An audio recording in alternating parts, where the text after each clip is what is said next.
Damos gracias a Dios por sus cuidados y bendiciones durante esta semana y durante este año 2021. Bienvenido al repaso de la lección de escuela sabática, la primera lección de este primer trimestre de 2022, titulada La Carta a los Hebreos y a nosotros. La Maratón de Boston es la competencia anual de maratón más antigua del mundo y una de las carreras en carretera más importantes y prestigiosas de la actualidad. Hasta la pandemia del COVID-19 en 2020, se corría ininterrumpidamente desde 1897, atrayendo a unos 30,000 participantes inscritos y 500,000 espectadores cada año. Es una de las principales maratones mundiales y se encuentra entre las maratones más difíciles del mundo. Una de las razones principales de su dificultad son las 4 Newton Hills, la última de las cuales se conoce como Heartbreak Hill. Estas colinas no son muy grandes, pero están situadas en un momento crucial de la carrera, entre las millas 17 y 21, 5 millas antes del final. La carrera comienza cuesta abajo durante los primeros 8 kilómetros y luego el terreno es principalmente llano durante un tiempo. Las colinas de Newton llegan en el último tercio de la carrera, cuando lo más probable es que el glucógeno almacenado en los músculos se haya agotado, desencadenando dolor y fatiga extrema en los corredores. La última colina no es alta, solo de 88 pies, pero la acumulación de subidas y la fatiga lleva a los corredores al límite. Los maratonianos llaman al agotamiento extremo que muchos sienten en este punto de la carrera golpear el muro. Es en este momento cuando muchos corredores menos en forma abandonan la carrera.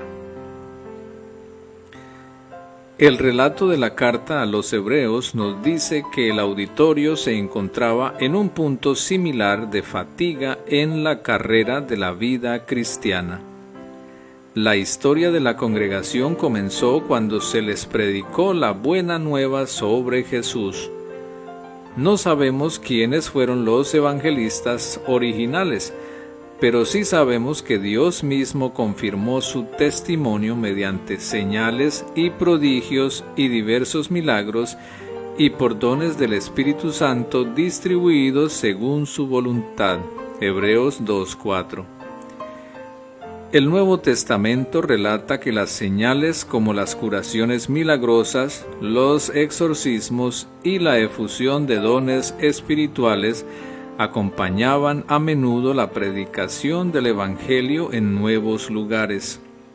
Si los asistentes vivían en Jerusalén, es posible que hubieran experimentado las poderosas manifestaciones del Espíritu Santo en la época del Pentecostés o durante los años posteriores. Ellos también debían estar llenos del Espíritu Santo. El autor sugiere que habían gustado del don celestial y participado del Espíritu Santo y probado la bondad de la palabra de Dios y los poderes del siglo venidero. Hebreos 6, 4 y 5. Debió ser una experiencia emocionante. Probablemente también participaron en el reparto desinteresado de bienes con los creyentes menos afortunados. De hecho, el autor dice que habían servido a los santos y aún lo hacían en Hebreos 6, 10. Pero al poderoso comienzo del Evangelio le siguió la persecución.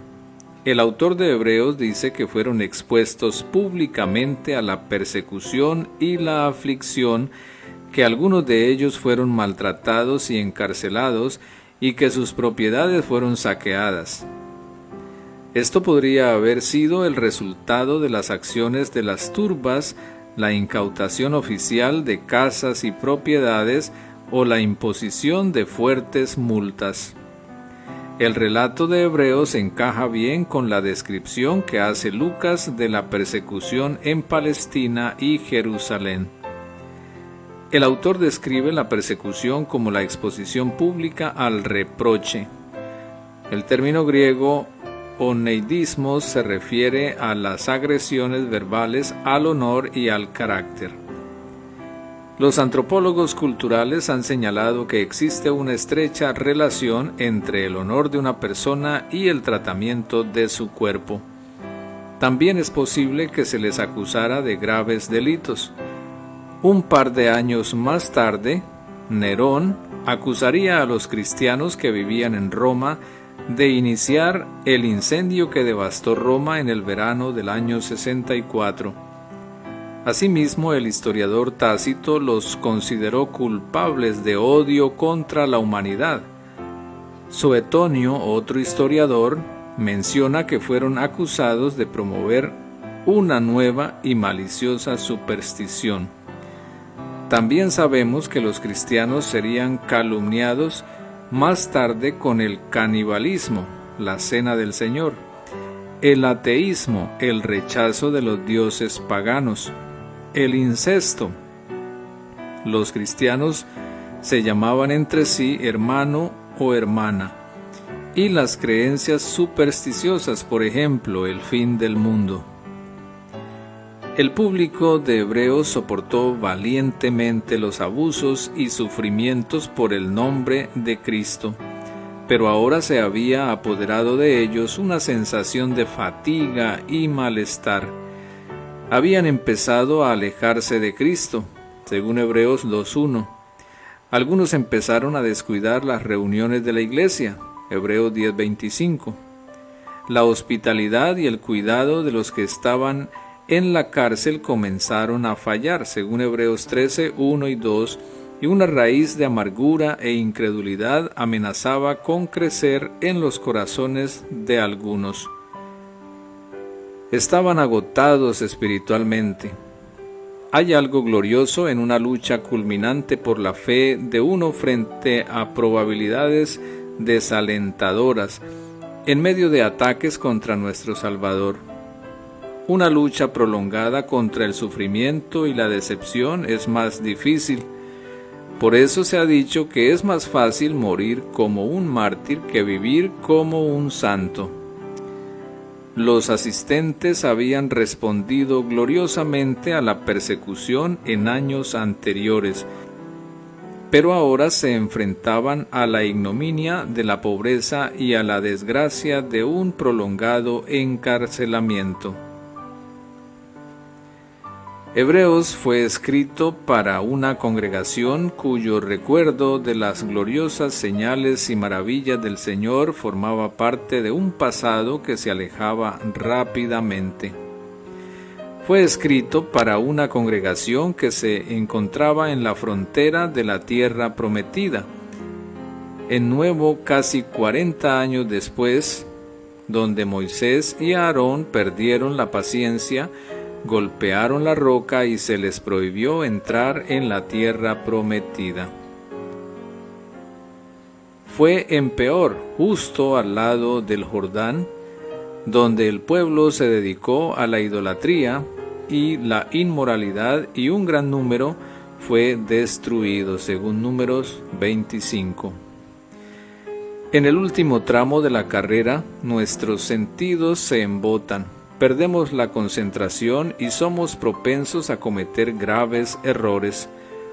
Los corredores suelen decir que una maratón tiene dos mitades, los primeros 20 kilómetros y los últimos 6, o que una maratón es una carrera de 10 kilómetros con un calentamiento de 20 kilómetros.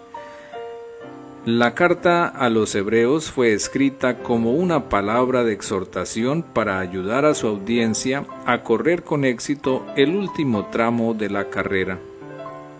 El autor hace 3 cosas para lograr este propósito. redirige su atención a Jesús, les exhorta a tener fe y les insta a trabajar los unos por los otros. Hay dos tipos de material en la carta a los hebreos: argumentos teológicos y llamamientos exhortatorios. En la actualidad, los estudiosos y estudiantes se centran principalmente en la rica exposición teológica de la carta, pero el autor considera que la carta era una palabra de exhortación. Esto sugiere, pues, que la argumentación teológica que el autor ofrece en la carta tiene el propósito de establecer el fundamento de su apelación a la audiencia. El llamado exhortatorio del autor se resume en dos ocasiones en la carta: Hebreos 4:14 al 16 y Hebreos 10:19 al 25. Estos dos párrafos son los marcadores más importantes de la estructura de Hebreos y funcionan como las torres gemelas del puente Golden Gate de San Francisco. Resumen y apoyan el argumento de la carta en su conjunto. Dividen Hebreos en tres grandes secciones. Hebreos 1 al 4 se centra en la intercesión de Jesús a la diestra de Dios como Rey y sacerdote. Hebreos 5 al 10 se centra en el sacerdocio de Jesús según el orden de Melquisedec y en la nueva alianza que ha inaugurado mediante su sacrificio. Hebreos 11 al 13 es una llamada a la fe y a la perseverancia, y a trabajar unos por otros en el amor fraternal. La primera cláusula de ambos párrafos ofrece un resumen de los puntos teológicos expuestos en la sección anterior y se introduce con la expresión "por lo tanto", ya que Hebreos 4, 14 al 16 se centra en el hecho de que Jesús vivió una vida sin pecado, pasó por los cielos y está sentado a la diestra de Dios como gobernante y sumo sacerdote en nuestro nombre. Este es el argumento de Hebreos 1 al 4. Este hecho teológico se convierte, pues, en la base de la exhortación. Mantengamos firme nuestra profesión y acerquémonos con confianza al trono de la gracia.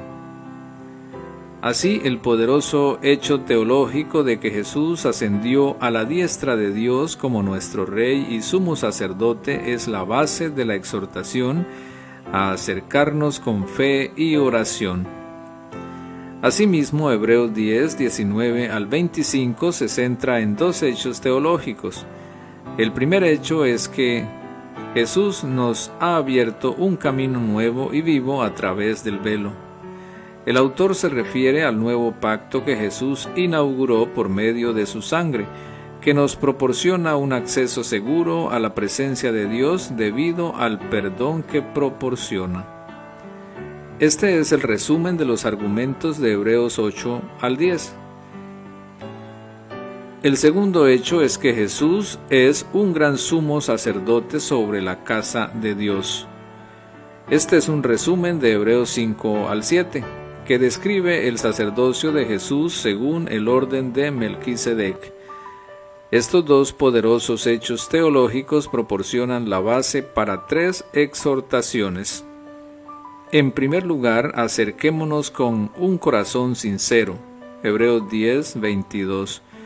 Esta es una invitación a la oración confiada por el perdón o la limpieza que Jesús ha proporcionado.